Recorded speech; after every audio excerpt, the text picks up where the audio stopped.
I'm going to take a step back today, and instead of delving into what I want to be my next topic, which is talking about finding your passion, I want to tell you a little bit about my personal journey, how I got to where I am today.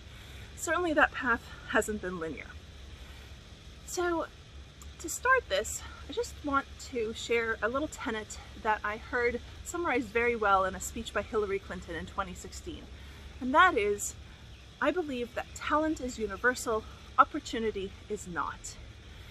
And what that means is that talented people, smart people, creative people are born all the time all over the world. But whether or not that really has a chance to flourish depends a lot on opportunity, on circumstances, and even on luck. This could be very macroscopic. For example, a book I was reading recently discussed the thought that even the greats like Michelangelo and Raphael and Da Vinci may not have become the greats that we know them today to still be, had it not been for the fact that they were born in a time when patronage by the rich of an artist was essentially very much in fashion. But it can also be very much on the personal microscopic scale. Were you born into a country that offered you the opportunities that you need? Were you born into a family that helped foster whatever spark was within you? And so with that in mind, I fully acknowledge that in my journey there has been some luck. But also I do have to acknowledge that luck favors the prepared. That you need to be able to take advantage of whatever lucky break you have. And sometimes being able to take advantage of the lucky break is also sort of bending and changing what you thought was your original plan, because this opportunity presented itself that will help you grow just in a way that was not quite in parallel with your original plan. And so the personal story that I want to share with you today is what happened to me, why I am in industry. Until 2016, as I believe I've mentioned before, my job, well, I could describe it as I can invent anything I want as long as I find the funding for it. Which, in large part was very true. There were other elements to the pie, but I had a lot of leave about where to explore and what fields even to explore. And that's all in industry. I got a PhD to become a professor of biomedical engineering. I really enjoy research. I love teaching. I teach in every aspect of my life. And in fact, I started applying to professorship positions. But as I was applying, a friend of mine passed away from spinal fusion surgery. And my PhD was in soft tissue biomechanics. And I felt at the time, perhaps misguidedly, but I felt that if I became a professor, that's what I was going to have to do. For the rest of my life with soft tissue biomechanics, that's what my expertise was going to be known as being in. And so I felt I should go out into industry in order to spread my wings and find something that will guide me towards being able to work on orthopedic biomechanics. I wanted to invent something that maybe could have saved my friend's life. So I looked and I looked, and I suck at interviewing. I certainly did then, and I bet you I still do now. And eventually, after many months, I was offered a position.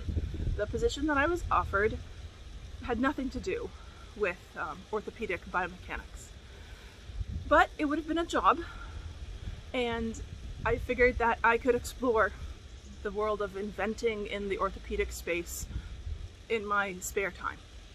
Not that I had much at the time. I would have had a job and at the time a toddler. But that's what I was going to go do. And in fact, in the week between accepting the position and starting the position, while they were doing all the background checks, etc., I got a phone call, actually 2 phone calls, from the same company about one position. One was from HR saying, hey, we have your resume on file and we're really interested in you for this position. Give us a call back. And honestly, I am the type of person, I am so fiercely loyal that although I had no real stake yet in that job, I had said yes to that company. And so I wasn't going to call them back, except for that second phone call, that second phone message. was from the VP of the group that the position was open in. And all he really said was, hey, we have this position, and would you call us back? But he clearly was uncomfortable leaving a message. He hemmed and he hawed and he mumbled, and I thought, wow, well, he put in so much effort in calling and leaving this message, I should at least call him back. And it turns out that that job was for developing a device in the spine space. Not exactly what would have saved my friend's life, but I mean, so literally adjacent, millimeters away from my target, that I jumped at the opportunity. And I called them back, set up the interview. Long story short, I ended up rescinding the first job and taking this new job. And I translated that into several positions that were all essentially the same position, all with the same research and devices that I was developing, that I got to keep developing. Now, it was about 6 months after I joined, almost to the day, that that company was bought. And the bigger company had their sole focus at that time on the Department of Defense R&D. I was afraid of sort of being lost in a big company, and not to say, oh, look how important I was, but at the time, here I was, a PhD in biomedical engineering, and the smaller company that I was a part of really wanted to grow a biomedical group. And so I met with the president, who told me that if I stayed, I could help form this group, and that sounded really, really exciting. But I wanted to invent this thing that could potentially have saved my friend's life. I had already started it, and I wanted to keep going. And so when a small company came along and was taking over, was buying out the small business interests of what soon was going to become my previous company, I went to that CEO and I made my pitch to him to please let me come over. At the time, essentially what he was buying was all of the SBIR research grants, the Small Business Innovation and Research grants. And I didn't have any. I had the first one that I was hired for, that one was ending, and I had yet to win any in my own right. So I guess in a way he took a chance on me, but I went and asked for it.